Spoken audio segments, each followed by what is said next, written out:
Hello and welcome to this episode of How to Be a Great GM.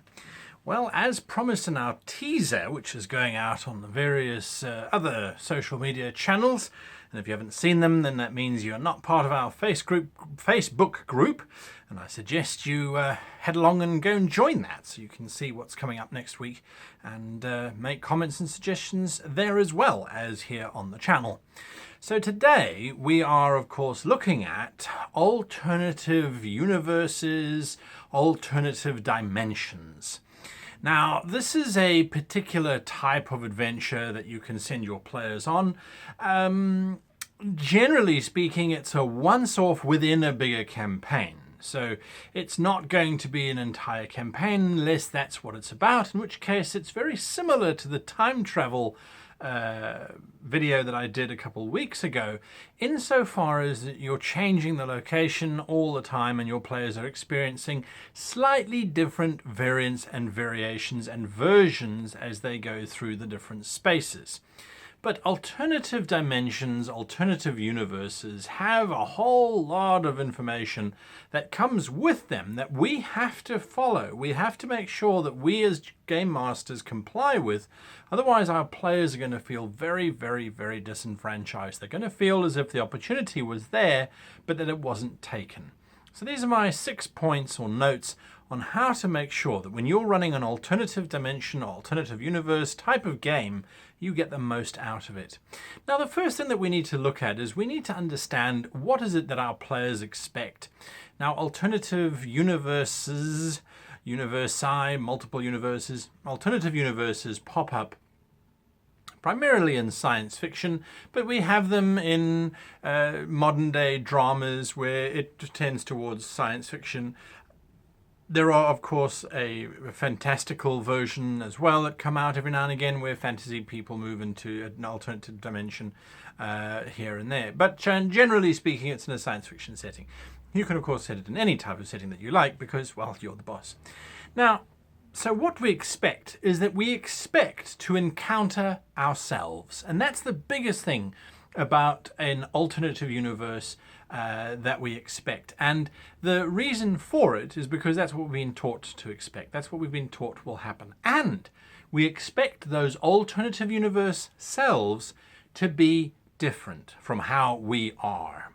So that's a burden upon you as the game master. And I'm going to come back to that a little bit later. That's step 2 in terms of how to make sure that you are going to be able to portray the PCs as NPCs that are slightly different from what they are in the actual game itself. So that's one thing that they expect. We expect, obviously, a slightly different setting, something that sets this universe apart from the other. Again, our players are going to expect that this one is more militant, or that some kind of cataclysm has happened, or that this is some kind of paradise with an evil undertone. There's all kinds of things that the players expect, but it is generally accepted that it is going to be slightly different. And so that's something that you have to do. Now, the more subtle the differences you make, the less likely the players are to realize that they're actually in an alternate universe. Now, there's a reason why these universes have to be different, and there's a particular reason why these universes have to be different and worse. The reason why these universes that you're creating, these alternative dimensions, the reason why these dimensions have to be worse for the player characters. In other words, whether there's a war going on, maybe all elves have been put into concentration camps and cannot leave, maybe there is some kind of environmental effect, maybe the planet is being attacked by aliens. Whatever the reason, you have to come up with some kind of negative.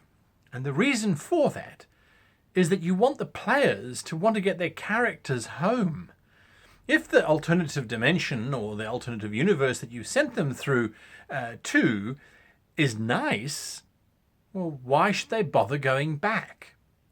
So it's your job, your responsibility to make them want to come back. Now, if this is the beginning of a campaign, of course, you have a tough time. They have very little loyalty to the universe that they've just left. But if they've been playing in the campaign for quite some time, they will probably want to get back anyway. You can just make it a lot easier if you give them a little nudge, making the universe that much darker or worse than the one that they left. So we expect that. We expect that we ignore the crazy notion of chance, and that we assume that everyone is predestined to do pretty much the same thing. Now, in any alternative history, it doesn't matter which one you have a look at, because the idea is to examine yourself in a different space. You ultimately have to always end up meeting yourself. Otherwise, it's basically like just going to another country, isn't it? Yes, it's got a slightly different this or a slightly different that, but unless you are meeting, unless the party is actually meeting their doppelgangers, their equivalents in the universe that they're going to, or particularly NPCs that they're very fond of, that they know very well in an alternative dimension, there's really no point in doing it. So we have to ignore random chance. Now, if I look at it and I were to pop to an alternative dimension for myself, what are the chances that there is someone who is living in Japan who happens to watch my YouTube channel, invite me to move over to Japan, and I accept? The circumstances and the reasons for moving me from South Africa to Japan are extraordinarily small, and yet it happened here. So when I now teleport to the alternative dimension and I happen to teleport to Japan, somehow my character from that alternative universe needs to have moved literally across the planet so that I can bump into myself and meet myself and follow the adventure that as a result happens. So we ignore those kind of chances. We assume that although this character is evil and your character is good, you've had similar career paths. This one's ended up as an admiral whilst you're still an ensign. But you both kind of have the same friends, you move in the same circles, you know the same people because, well, the rest of the party want to meet themselves as well. And presumably the party is working together. So it's an interesting twist. It's an interesting space that you can play in terms of doing that. But you must do it. Otherwise, it's not really an alternative dimension. It's just another space. So bear that in mind. Now, number two, when we look at the PCs being different, this is where it becomes a challenge for you as the game master. And it can be quite daunting. It really can be. Now, the trick that you have to take into account here is that the PCs are played by players, whereas the ones they meet are NPCs and they're played by you. So that means that you need to try and now mimic your players. And that can be particularly daunting and particularly difficult, especially if your players are either fairly neutral in their approach or have rather unique accents or mannerisms that you yourself can't achieve. So how do you do this effectively? Well, for me, what I have found the best way to do it is to find some quirk that my player that I'm trying to emulate does, whether it's sniffing or tapping a pencil, or it's a phrase that they use, or it doesn't matter. I look for something during previous sessions, earlier sessions, so that I can get a sense of what they're like, and then I try and focus in just on that. I don't worry about the rest. So if they've got a strange accent and I can't do the accent, I'll focus on a mannerism or a phrase or something that allows me to do just enough that the rest of the players will be going, oh yeah, that's you. Yeah. We've met your character. We know who that is. Oh yeah. That's what you want, is you want them to be able to pick up that you are trying to mimic that character. And then you just use that device moving throughout for the rest of the players. So that's how I usually do it. Now, another thing is that when you look at trying to make them different in an alternative universe, is you've got to try and decide how are they going to be different. There are stories, examples where people are good in both dimensions, in both alternative spaces, but the circumstances of one forces them to behave in different ways. the administrator who's running a city very well in Dimension 1. In Alternative Dimension 2, that very well-run city, they might be doing their best, but it's actually now a mud village.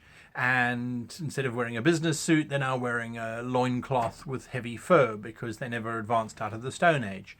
So you can not necessarily change the character, but change the circumstances that they're in. Again, although that is interesting, it might not be great to have the characters meet themselves and they're pretty much the same thing. Maybe one of them is like that, and that's the quirk. The others are either usually evil, where they've embodied their dark side, or have some kind of moral difference. The priest who's always talking is now a quiet, contemplative individual because 20 years ago, instead of helping a bar fight get along, he stopped it, or pick an alternative outcome. Now, that is another way in which you can decide how the character is different. Is you look at the player's character, you look at the player's character, and you look at their past and you go, well, this is what they did in that adventure, this is what they did in that adventure, and this is what they did in that adventure. All right, if in this adventure that had happened, how would that have changed the character? And then you just tweak that. That way, when the character is interacting with the NPC says, oh, did you manage to overcome the chasm? Oh, we stopped at that point and we turned around and went back home. And so-and-so died en route, or this happened, or that happened, and that changed their entire demeanor. So look at events in your own campaign history and tweak those. Now, something that becomes very fun to do is to look at the events in your campaign history and tweak them if the players had been good or the players had been evil, and see the outcomes. And then that becomes the alternative universe, the alternative dimension that you use. It's always better, in my opinion, if the universe is different because of something that the characters did or did not do as a result. But we're going to come back to that a little bit later on when we look at how to create these alternative universes. So, if we then look at our tone, the tone of an alternative universe, because this is a setting, so we go through the usual setting steps, but the tone is generally darker and edgier. And the reason for it, as I've already mentioned, we don't want the players to decide, this is actually better than where we came from, we're not going back. We don't want that. We want our players to want to head on home. We want them to, well, go back to where they came from, because generally speaking, that's something that our players expect as well, is that they are stuck where they are.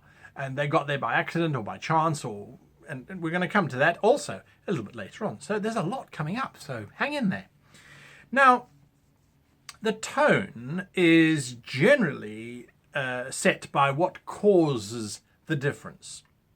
So what causes this alternative universe to be different from that one and from base reality? Was it choices that were made? Was it environmental factors? Was it the actions of PCs that changed it, or was it the inaction of PCs that changed it? Although this is more of a time-shifting story than a alternative universe story, in one of my games, my characters were a little bit paralyzed with inaction.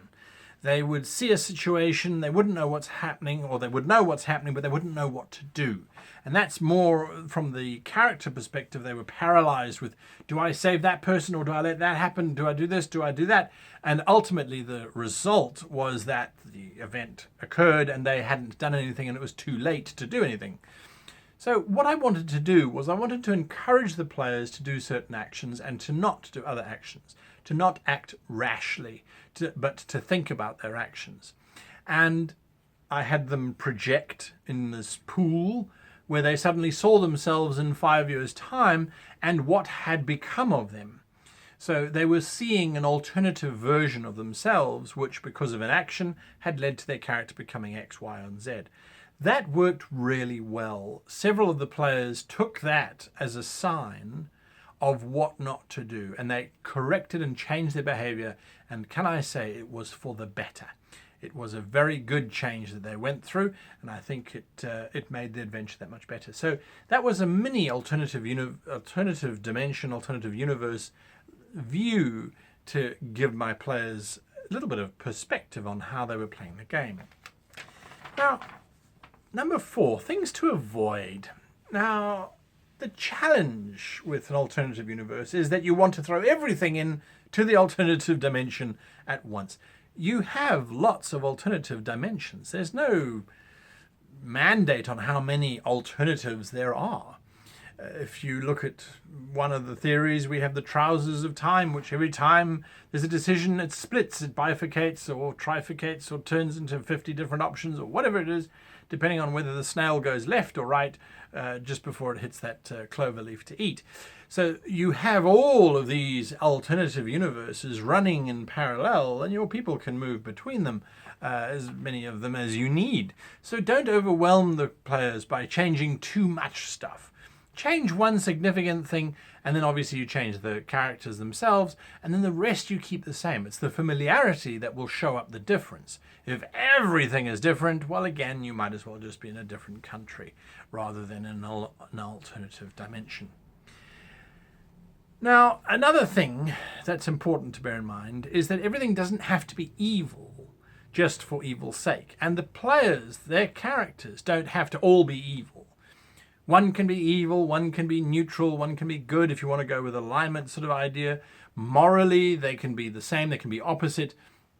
They can be in opposition to one another. So instead of a united party, they're meeting a split party. Really play around with the dynamics of the group and how things changed and altered and did that kind of thing. And that will really help you in terms of developing this world and making it feel as if it's been ticking along just as much as the main campaign world has been as well. Something to think about is, instead of showing a character that is evil or a character that is morally corrupt, you could show a character who is morose or sad, because an inaction or an action or an event occurred which caused them sadness, which caused them to be in a state of decay. Perhaps it's the noble paladin from the real dimension, the real world, and in the alternative dimension, he's a drunkard and a dropout because he didn't save the child.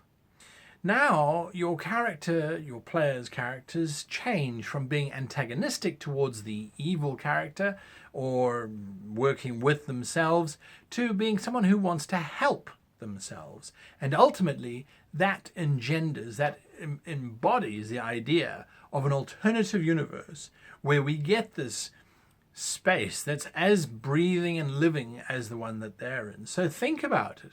If the character was born under different circumstances, what would they be like? And if you go the sad route or the pathetic route or the fallen route, or maybe they didn't take their vows, that can be as interesting to the players as if they're just meeting their exact opposite doppelgangers. Now, something that I did say that we're going to come to, and I'm coming back to it now, number 5, is how do our characters get from reality to the alternative dimension? And how they get back. How do they get back? That's the important thing. That MacGuffin, that device, whether it's a device or a spell or an emotional accident or it's an event that has to occur, like the alignment of the planets, whatever that is, you need to make sure that your players and their characters know how to get back. If they can't, if they don't know, if they arrive and they're going, so how do we get back? We've now stepped into an alternative universe where there's no electricity. Edison didn't live long enough. He was assassinated by Tesla. And Tesla was murdered 2 days later by Edison's wife in a fit of revenge. So there's no electricity. It never developed. How do we get our electrical powered device back in time? Now, back to our present reality. Although it is a time traveling show, the Back to the Future series had this exact problem. Marty goes back to the Wild West, where there's no electricity, there's no petroleum for their vehicle, and they need to reach a speed of 89 miles per hour or 89 kilometers an hour, or whatever the speed is that the DeLorean needs in order to jump through time. So that was a very clever solution to this problem. The players need to know how to move between dimensions. If they don't, then they have no hope of getting back, which means that you don't have an adventure anymore. So if they arrive by accident, they need to overhear, they need to get a clear picture that in that building over there, or there's a crazy scientist who lives out on the mountains, or there's a this, or there's a that. If they don't get that, they are not going to be invested in your story. So bear that in mind. That is something that's very important to give your players. And I mean give, don't make them work for it. If they need to figure out how to get back, give them enough clues and hints that they can actually figure it out. Don't be afraid to make that an obvious plot. Here we go. This is it. Don't be afraid to do that. Now, finally, if we look at inspirational content, if we look at films and television shows that handle alternative universes, the first one that springs to mind, of course, is Star Trek, which is replete with alternative universe, mirror universe, alternative dimensions, this, that, and the next thing. Current show, I haven't been able to catch up with it after season 1, is all about dimensional or alternative universe travel. And it became quite a thing in the shows for each of the series to have an alternative dimension to go to. And that alternative dimension ran in parallel for as long as the series ran. So whether the Next Generation went to that dimension, or Deep Space Nine, or Voyager, it was always still linked to the alternative dimension that had been established way back in the 80s. The 1980s. So that's a fairly good example of it, but at the same time I felt that it was also a fairly bad example of it. They didn't change up enough things. The Federation becomes militant, so their starships have a slight modification. I know they didn't do it because of budgetary restraints, but there are certain things that fundamentally have to change. So bear that in mind. Use it as an example of what not to do. If you have a peace-loving nation and the alternative universe is that they are militant and warlike, their architecture is going to be significantly different. Now, something that comes to mind when we are talking about this kind of thing is a very good example, The Man in the High Castle, which is a phenomenal series in which the Nazis have taken over most of the USA. They defeated the British and they managed to get into the USA, and that was the end of that.